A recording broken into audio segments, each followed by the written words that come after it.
प्रेम से बोलिए गणेश महाराज की जय, बृहस्पति देव की जय, श्री हरि लक्ष्मी नारायण की जय। प्यारे भक्तगणों, आज है माघ महीने की शुक्ला पक्ष की गुरुवार का दिन और आज का दिन बृहस्पति देव और भगवान विष्णु को समर्पित है।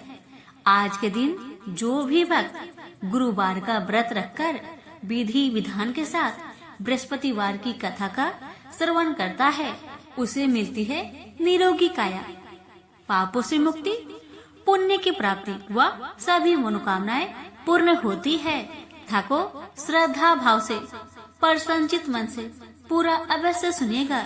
बृहस्पति भगवान की कृपा से आप सभी भक्तों की सभी मनोकामना पूर्ण अवश्य होगी। हे बृहस्पति देव, मैं आपके भक्तों को आपकी व्रत कथा सुनाने जा रही हूँ। मुझ पर अपनी कृपा सदा बनाए रखे और अपनी भक्तों की सभी मनोकामना को पूर्ण करे। प्रेम से बोलिए बृहस्पति भगवान की जय, विष्णु भगवान की जय। प्यारे भक्तगणों, मैं आप सभी से कहना चाहती हूँ, अगर आप व्रत करते हैं तो कथा को अधूरा ना छोड़े। प्राचीन समय की बात है, एक नगर में एक बड़ा व्यापारी रहता था। वह जहाजों में माल लदवाकर दूसरे देशों में भेजा करता था। वह जिस प्रकार अधिक धन कमाता था, उसी प्रकार जी खोलकर दान भी करता था, परंतु उसकी पत्नी अत्यंत कंजूस थी। वह किसी को एक दमड़ी भी दान नहीं देती थी। एक बार सेठ जब दूसरे देश व्यापार करने गया तो पीछे से बृहस्पति भगवान साधु का वेश धारण करके व्यापारी की पत्नी के समक्ष उपस्थित हुए और भिक्षा मांगने लगे। तब व्यापारी की पत्नी ने साधु महाराज से कहा, हे साधु महाराज, मैं इस दान और पुण्य से तंग आ गई हूँ। आप कोई ऐसा उपाय बताए जिससे मेरा सारा धन नष्ट हो जाए और मैं आराम से रह सकूं। मैं यह धन लूटता हुआ नहीं देख सकती। बृहस्पति भगवान ने कहा, हे देवी, तुम बड़ी विचित्र हो। संतान और धन से कोई दुखी होता है भला? अगर अधिक धन है तो इसे शुभ कार्यों में लगाओ, कुंवारी कन्याओं का विवाह करवाओ, विद्यालय और बाग बगीचों का निर्माण कराओ। ऐसे पुण्य कार्य करने से तुम्हारा लोक परलोक सार्थक हो सकता है। परंतु साधु की इन बातों से व्यापारी की पत्नी को खुशी नहीं हुई। उसने कहा, मुझे ऐसी धन की आवश्यकता नहीं है जिसे मैं दान में दूं। तब बृहस्पति देव बोले, यदि तुम्हारी ऐसी इच्छा है तो तुम एक उपाय करना।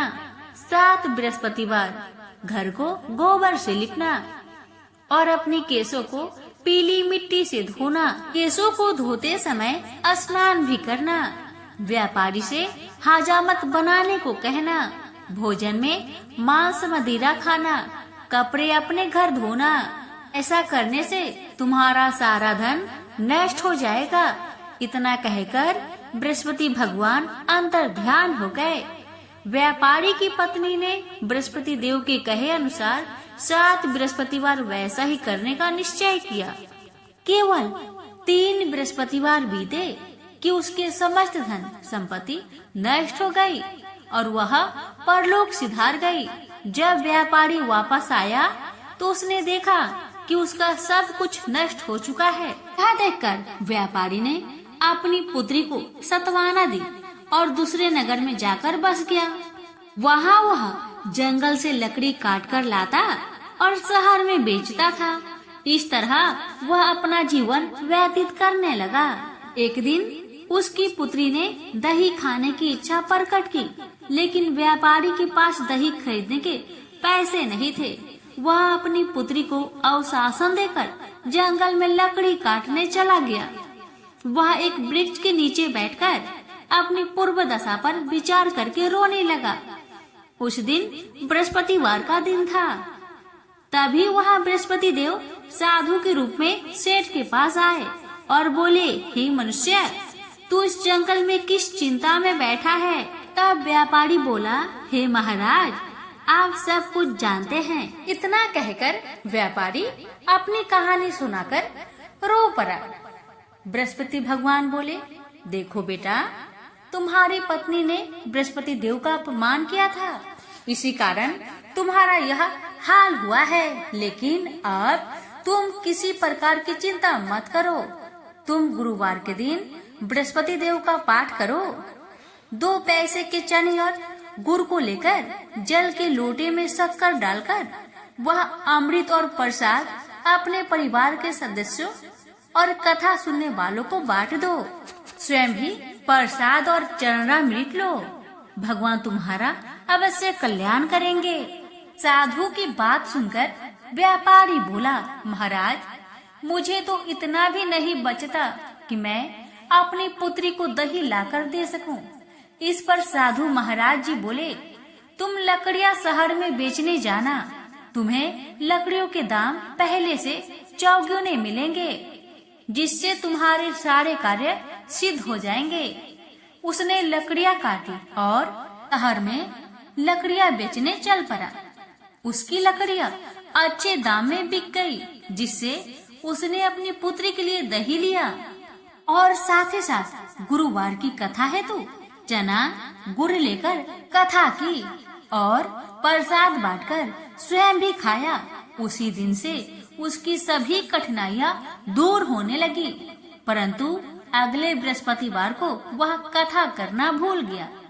अगले दिन वहाँ के राजा ने एक बड़े यज्ञ का आयोजन कर पूरे नगर के लोगों के लिए भोजन का आयोजन किया। राजा की आज्ञा अनुसार पूरा नगर राजा के महल में भोज करने गया, लेकिन व्यापारी व उसकी पुत्री तनिक विलंब से पहुँचे। अतः उन दोनों को राजा ने महल में ले जाकर भोजन कराया। जब वे दोनों लौटकर आए, तब रानी ने देखा कि उनका खूंटी पर टंगा हार गायब है। रानी को व्यापारी और उसकी पुत्री पर संदेह हुआ कि उसका हार उन दोनों ने ही चुराया है। रानी ने सारा कहानी राजा को सुनाया। फिर राजा की आज्ञा से उन दोनों को कारावास की कोठरी में कैद कर दिया गया। कैद में पड़कर दोनों अत्यंत दुखी हुए। वहाँ उन्होंने बृहस्पति देवता को याद किया। बृहस्पति देव ने प्रकट होकर व्यापारी को उसकी भूल का आभास कराया और उन्हें सलाह दी कि गुरुवार के दिन कैद खाने के दरवाजे पर तुम्हें 2 पैसे मिलेंगे। उनसे तुम चने और मुनक्का मंगवाकर विधि पूर्वक बृहस्पति देवता का पूजन करो, तुम्हारे सब दुख दूर हो जाएंगे। बृहस्पतिवार को कैद खाने के द्वार पर उन्हें 2 पैसे मिले। बाहर सड़क पर एक स्त्री जा रही थी। व्यापारी ने उसे बुलाकर गुड़ और चने लाने को कहा। इस पर वह स्त्री बोली, मैं अपनी बहू के लिए गहने ले जा रही हूँ, मेरे पास समय नहीं है। इतना कहकर वह आगे चली गई। थोड़ी देर बाद वहाँ से एक और स्त्री निकली। व्यापारी ने उसे बुलाकर कहा कि हे बहन, मुझे बृहस्पतिवार की कथा करनी है, तुम मुझे 2 पैसे का गुड़ और चना लाकर दो। बृहस्पति देव का नाम सुनकर वह स्त्री बोली, भाई, मैं तुम्हें अभी गुड़ और चना लाकर देती हूँ। मेरा इकलौता पुत्र मर गया है, मैं उसके लिए कफन लेने जा रही थी, लेकिन मैं पहले तुम्हारा काम करूँगी और उसके बाद मैं अपने पुत्र के लिए कफन लाऊंगी। वह स्त्री बाजार से व्यापारी के लिए गुड़ चना ले आई और स्वयं भी बृहस्पति देव की कथा सुनी। कथा समाप्त होने पर वह स्त्री कफन लेकर अपने घर गई। घर पर लोग उसके पुत्र की लाश को राम नाम सत्य है कहते हुए शमशान ले जाने की तैयारी कर रहे थे। स्त्री बोली, मुझे अपने लड़के का मुख देख लेने दो। अपने पुत्र का मुख देखकर उस स्त्री ने उसके मुंह में प्रसाद और चरणामृत डाला। प्रसाद और चरणामृत के प्रभाव से वह पुनः जीवित हो गया। पहली स्त्री जिसने बृहस्पति देव का निरादर किया था, वह जब अपने पुत्र की विवाह हेतु पुत्र वधू के लिए गहने लेकर लौटी और जैसे ही उसका पुत्र घोड़ी पर बैठकर निकला, वैसे ही घोड़ी ने ऐसी उछाल मारी कि वह घोड़ी से गिरकर मर गया। जहाँ देख स्त्री रो रो कर बृहस्पति देव से क्षमा याचना करने लगी। उस स्त्री की याचना से बृहस्पति देव साधु के वेश में वहाँ पहुंचकर कहने लगे, देवी, तुम्हें अधिक विलाप करने की आवश्यकता नहीं है। यह बृहस्पति देव का अनादर करने का कारण हुआ है। तुम वापस जाकर मेरे भक्त से क्षमा मांगकर कथा सुनो, तब ही तुम्हारी मनोकामना पूर्ण होगी। जेल में जाकर उस स्त्री ने व्यापारी से माफी मांगी और कथा सुनी। कथा के उपरांत वह प्रसाद और चंद्रामृत लेकर अपने घर वापस आई। घर आकर उसने चंद्रामृत अपने मृत पुत्र के मुख में डाला। चंद्रामृत के प्रभाव से उसका पुत्र भी जीवित हो उठा।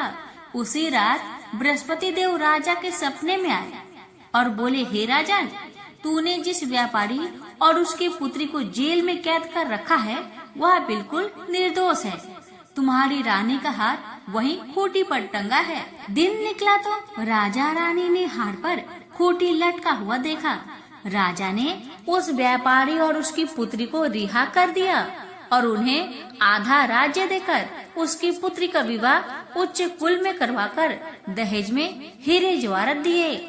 हे बृहस्पति भगवान, आपकी कथा कहने वाले, सुनने वाले, हुक्कार भरने वाले सभी भक्तों की अपनी सभी मनोकामना को पूर्ण करना। प्रेम से बोलिए बृहस्पति भगवान की जय। आप श्रवण करें बृहस्पतिवार व्रत की आरती। ओम जय बृहस्पति देवा, ओम जय बृहस्पति देवा, जय बृहस्पति देवा। छिन छिन भोग लगाऊं कदली फल मेवा।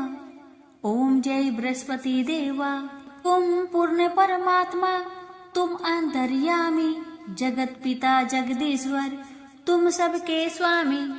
ओम जय बृहस्पति देवा, चंद्रामृत निज निर्मल, सब पातके हरता, सकल मनोरथ दायक, कृपा करो भरता।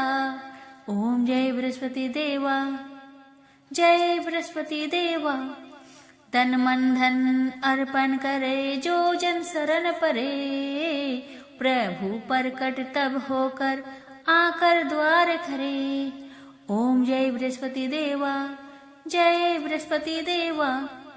दीन दयाल दयानिधि, भक्तन हितकारी, पाप दोष सब हरता, भव बंधन हारी। ओम जय बृहस्पति देवा, जय बृहस्पति देवा। सकल मनोरथ दायके, सब संचय तारो, विषय विकार मिटाओ, संतन सुखकारी। ओम जय बृहस्पति देवा, जय बृहस्पति देवा।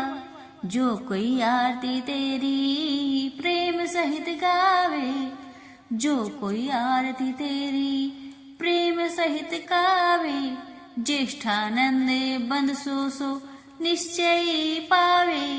ओम जय बृहस्पति देवा, जय बृहस्पति देवा।